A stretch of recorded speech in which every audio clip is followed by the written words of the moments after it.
Welcome to the Momentum Ministry Partners podcast. This podcast is designed to provide momentum in our God-given roles of leadership as we partner together to equip today's Christian leaders for tomorrow's opportunities. Whether you're a pastor, youth leader, ministry volunteer, parent, or student, we want to be your go-to and most trusted resource for equipping and encouragement when it comes to your ministry and leadership influence. Thanks for tuning in, and we hope you enjoy this episode.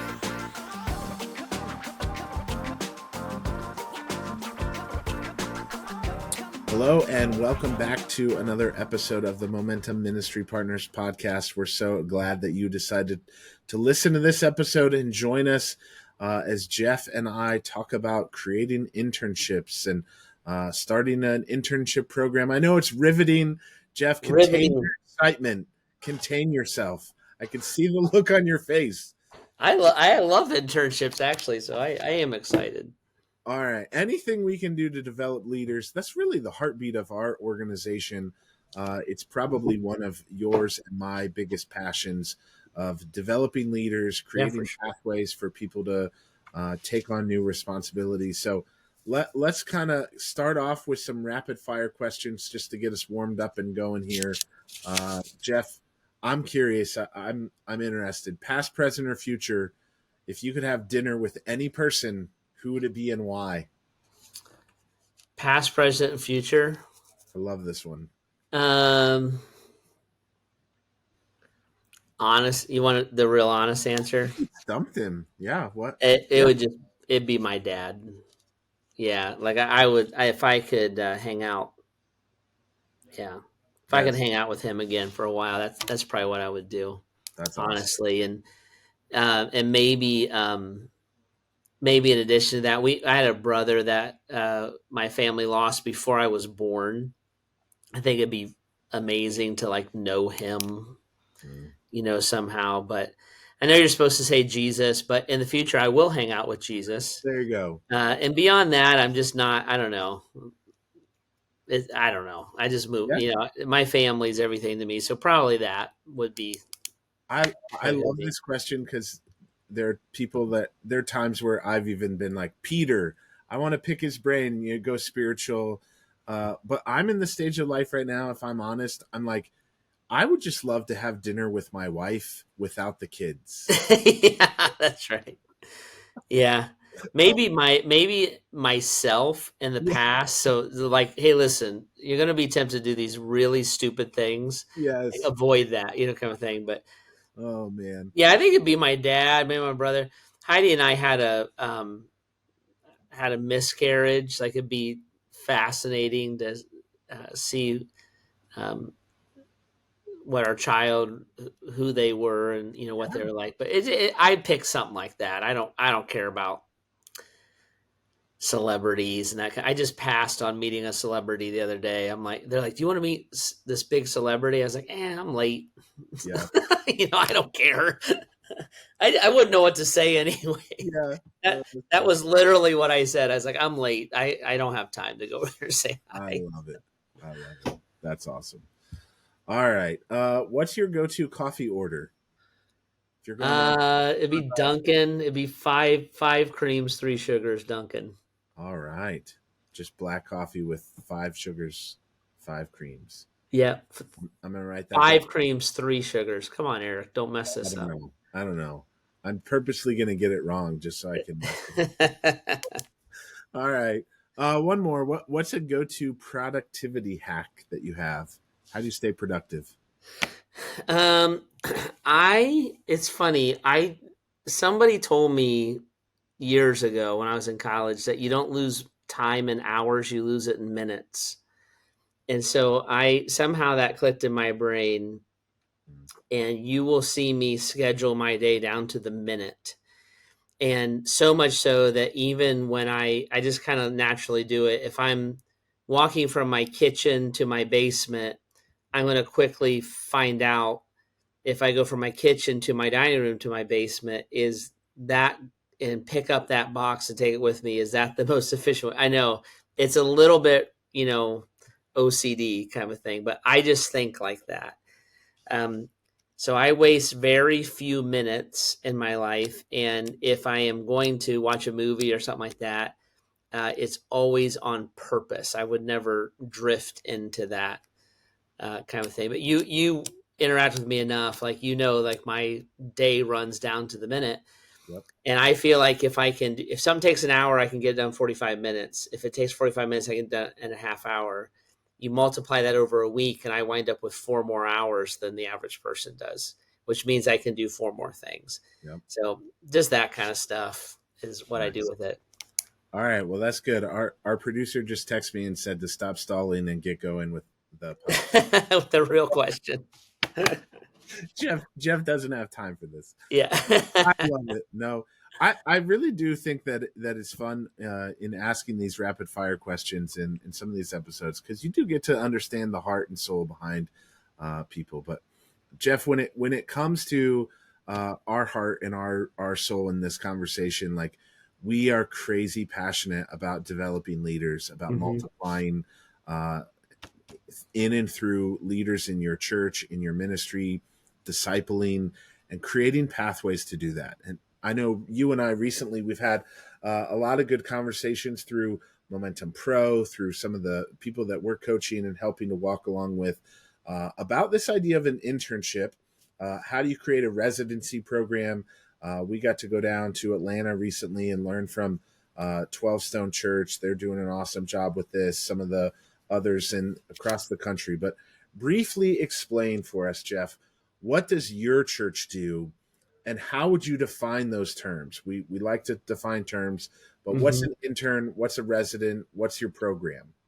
So our church believes very, very deeply in these types of programs. So we have quite a few levels of interns, and then only one level of residents. So we would have an unpaid internship in which we're going to offer you experience and probably allow you to fulfill some kind of educational credit.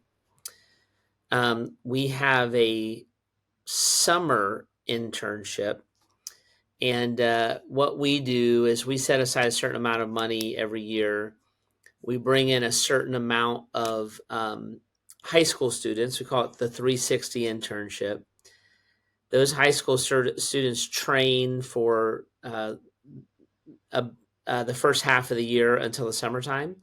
And then at the summertime, they lead and serve in our sports camps. So we have about 7 weeks of sports camps and Bible camp, different kind of camps throughout the summer. And they act as a camp staff for that.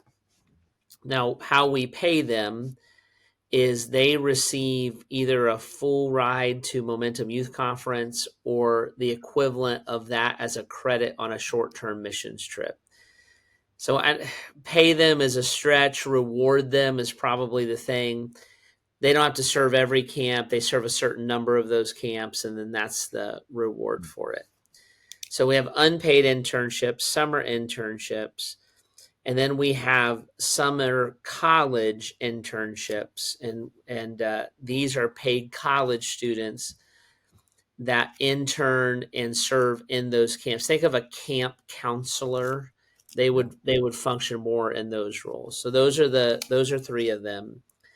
Then the fourth one is a year-round internship. So we have probably 20 interns at Grace Church that work for Grace Church year-round and go full-time to Grace College. So we have a branch of Grace College in Akron.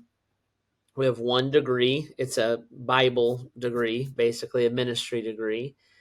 And what these interns do is they receive a full ride to school through a scholarship that they earn. So it's a work study. So we will pay their tuition and their books. In turn, they will work for us 25 hours a week. And if they do well, it's renewed every year. If they do well, they'll wind up doing a 4-year internship with us and completing a fully accredited undergrad degree from Grace College. And at the end of that degree, then we walk them through, we train them and get them ready for the ordination exam to be a licensed Charis Fellowship pastor. So it's pretty big. It's pretty comprehensive. It's like a kid that would go to school on a sports scholarship or something like that. But they're doing ministry the whole time. So they're learning and doing simultaneously. So I would look at any church and I would say one or all or levels of those are phenomenal investments. The Our intern is an undergrad student, so they're usually out of high school. Some of them God calls in different directions. Some of them find out ministry's not for them, etc. We have a pretty robust screening process to try to help with that. But what we found is if we can raise our own staff, when we release them into ministry, then they're years ahead of like a typical college student.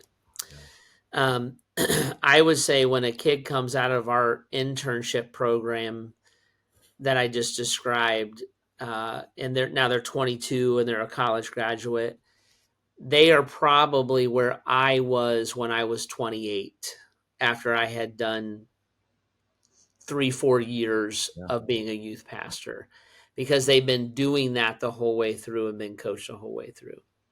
A resident then for us is a college graduate who wants to go to seminary. And so we have a branch of Grace Seminary here in Akron as well. And that is a full-time position. You work at the church full-time, and we give you full tuition and books to go to seminary. And that's usually about a 3-year process.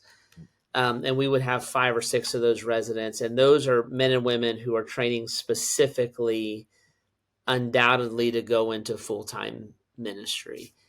And where we hire them at is directly dependent on what we need at the time. So if we're building out a campus plant team and we don't have anybody to do worship music, then that residency is the one that we're looking for, etc. As you would go through it. So pretty robust program, but very, very effective in training up leaders as we go.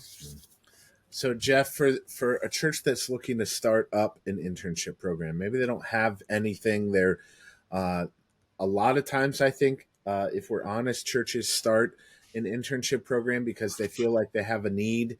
Hey, we need help in our children's ministry. Let's get an intern. Speak into, is that a good idea to get cheap labor maybe when you actually need to hire a staff member? Yeah.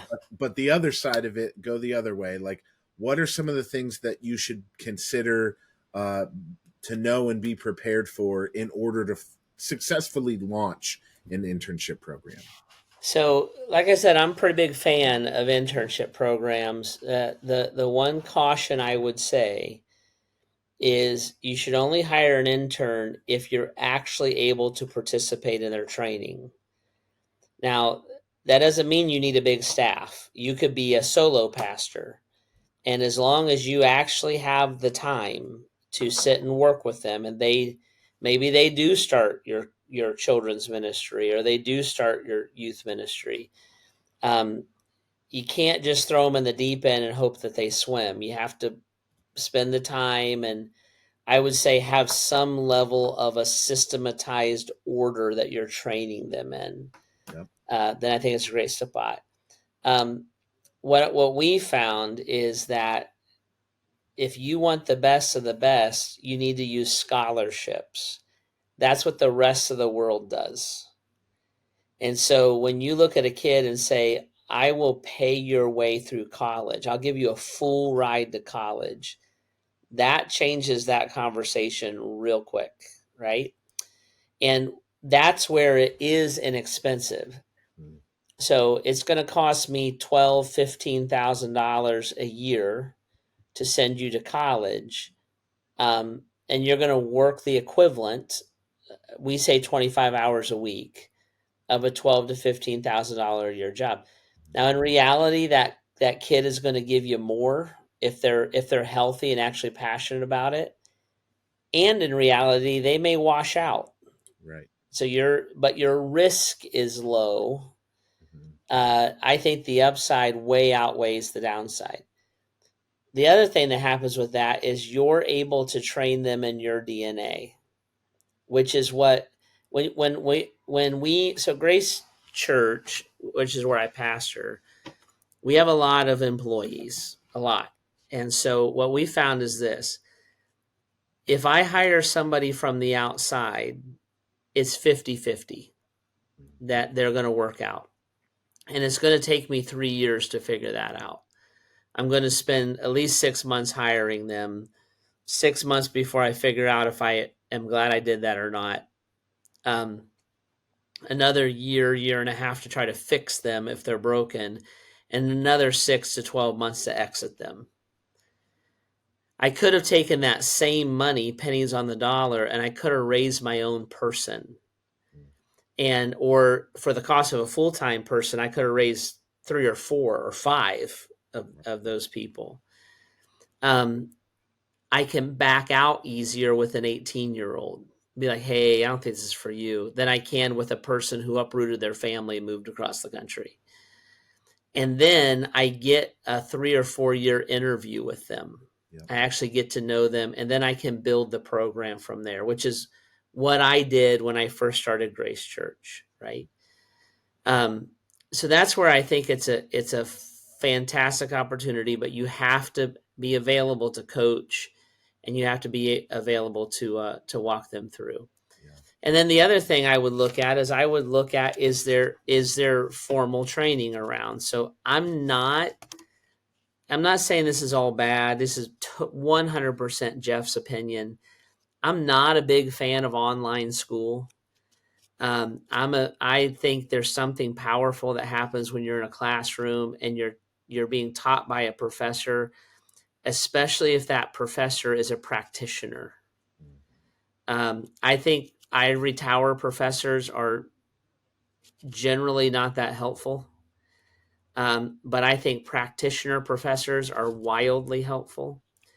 So like we have a lot of churches near us here in Akron, and they would send their interns to our Grace College program. Yeah. So you might be near a good Christian school. You might be, you'd have to evaluate those opportunities. If none of that exists, then I'm great with an online thing. I would just be sure to mentor the heck out of that whole thing. And that's your availability again. Can we not just talk about your job? Can we talk about what you're learning in class? Yeah. Jeff, explain when you say practitioner, what do you mean by that? Break that down a little bit. Yeah, so I start teaching a class in about a week.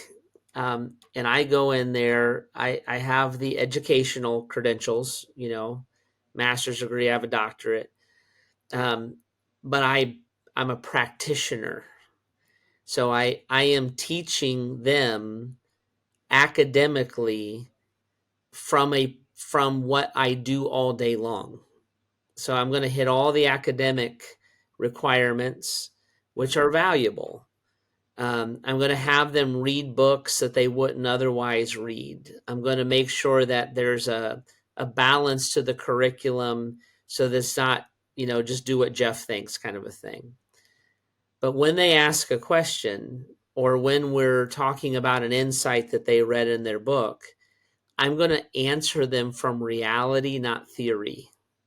Good. And when I illustrate it, I'm going to illustrate it from reality. So I'll give you a good example of this. A good example of this is divorce.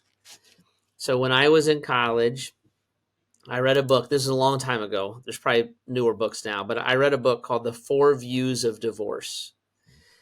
And that was taught to me by a professor who had never been married. And so wonderful guy, loves Jesus, but we went through the 4 views that you could draw out of the Bible about divorce. The information was super helpful because I started to develop paradigms and thought processes about divorce that I had never thought about before. if you asked me at the end of that class, Jeff, what view do you hold? 1, 2, or 3, or 4? I would have said 1. It's the most biblical and the most biblically accurate. Now I've pastored for 30 years. And if you said to me, Jeff, what view do you hold? I would say, depends. And an ivory tower guy would be like, Bogue's liberal. I'm like, no, Bogue's just been there, done that. I'm not liberal at all. I have not changed my view on what the Bible says one iota. Yep. I've changed my understanding of the heart of God and my understanding of why Jesus even answered things the way that he did and Moses answered things the way he did, right? Because I'm a practitioner and I would have never even known to answer those questions. So if I'm wrestling with my students on a subject like that, I'm going to ask them a set of questions they hadn't thought of before. Yeah. And then I'm going to say, let's go to God's word and find the answers, right? I'm not just going to have a theory out there that's never been tested or tried. So that's what I mean by it. Thank you. And people do this in education all the time. When we were working with Grace College in Indiana, who's a wonderful partner for us here at Grace Church and with Momentum, we worked very closely with them on a lot of things. I was talking to the president of Grace College, and I said, what I need a nursing school or an engineering school. When you go to nursing school and you come out of it, the way that the education is set up is that you're able to start nursing immediately. It doesn't mean that you don't learn things as you go. You're just able, right? That nurse could save my life even though she's 2 days out of college. The same thing with an engineer. You're able to apply your engineering immediately. Ministry somehow was weird in that you would think about ministry, philosophize about ministry, you would get into ministry, and then you would learn how to do ministry. And I'm like, can we just mix that all together? And by the way, that'll actually make you more hungry for your systematic theology class. You can sit and study angels and demons all day long, or a 16-year-old kid can come to you and say, my grandma showed up in my room last night and I talked to her ghost. And it's going to make you embrace that systematic theology in a lot different way. Yep. That's the beauty of internships. And you don't have to have something nearly as sophisticated as what we have. We're just able to do it, and we do it, and it's valuable. But then just come with me, show me. I think giving a title is helpful to people. Like, what are you doing? I'm interning, as opposed to hanging out at church, kind of thing. And so, and then just putting that effort in there, and what the availability is the key thing. It's not run and get more candy bars. That's a volunteer job. It's organize the volunteers who get the candy bars, and then processing how that went, how that volunteer felt, etc. That's the key to it, in my view. I like it. I like it a lot. The thing that I love maybe most about our organization, even with Momentum, is that practitioner side of it. We don't view ourselves as the expert, but we're a resource that is available. And so for you, Jeff, being our president at Momentum, to help cast vision and lead, but you're also a senior pastor at a local church that adds value to the people that we're trying to partner with. It's the primary reason why, for me, I jumped back into volunteering with a local youth ministry and working with 9th grade guys. And so I want to stay relevant in those areas. I don't have teenagers at home. My kids are little. So to be able to be in the trenches and for us to understand what's actually going on in our churches and in our world today, that stuff matters. And that model, that principle, I think applies even in your church with the interns that you're wanting to create and develop. If you're not in their world and understanding to help lead them, if you read a book on building a team, but you've never actually built a team, well, then get in the trenches of doing that with them and help them figure that out. Yeah, I think that's huge, Eric, and insightful. I think this is my opinion. I'm not trying to say everybody's wrong, and I'm not trying to be critical. So I Right. hope everybody hears my heart on that. It's my opinion. Like you use the example of momentum. I think it's important because I'm a pastor and you're a pastor. I think it's important that we're as a para ministry that works along beside and tries to help the church. We're trying to solve the same problems the people we serve are trying to solve. And so when we do Momentum Pro and we have all these pastors that we're coaching and stuff, like, yeah, I'm like, yeah, I'm down at 12 Stone Church taking as many notes as they are because I got my own problems.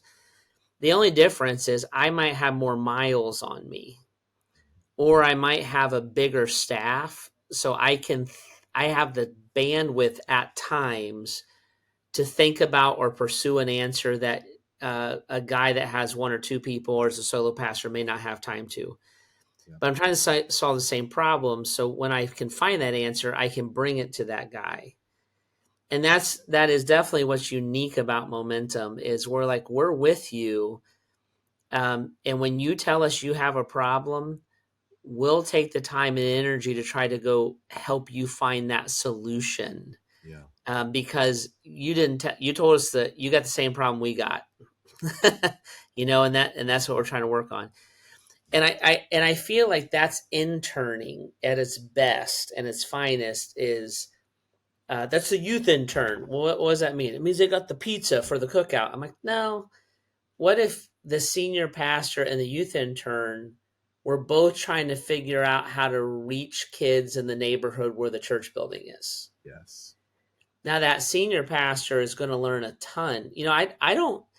I won't preach a sermon or make a major decision unless I have 20-year-olds in the room with me. So I learn a ton. Like these guys teach me a ton, and then I can teach them a ton, and I can probably save them a bunch of headaches. I'm like, guys, when you stand on your head and pick your nose, it doesn't work well, kind of a thing. And so you get that going back and forth, and it's really, really dynamic. Mm-hmm. So what happens is we've done this at Grace Church. I've sent a 28-year-old out to start a campus, and he hits a home run. Well, why? Well, because he actually has about 10 years of experience under his belt. He started when he was 18. Yep. And he's not, he might be young. So I might have to help him think through, like, how do I do this after my third baby kind of a stuff. But he's actually not inexperienced, or she's not inexperienced, if they're working on staff somewhere. And if you can create that culture, whether they come on your team or you send them, and multiply them into the kingdom in a different way, there's just not a downside to it. Yeah. In my view. Yeah. So Jeff, let's take this a step further for some of these churches who are looking to start an internship program. How do you then, as the pastor, the leader, how do you communicate that vision to your church, maybe to your volunteers that you need to get on board to respect the intern, or maybe fund this internship, whether it's the scholarships or the check that they're going to write? How do you articulate that vision? On a high level, you speak to the national crisis that we're in. Only 16% of pastors in North America are under the age of 40. 85% of all pastors in North America will be of retirement age in the next 4.5 years. So we have a massive crisis. And so if healthy local churches played a part in steering or directing men and women into full-time ministry, it's an important thing. On a local level, I think you want to look at the person. And so if everybody believes that Johnny is neat and everybody loves, who he is because he serves a lot, or Susie, then you're just rallying support to a person. And that's how you do that. And then what I would do is I would then invite. Most young people have never been invited into ministry.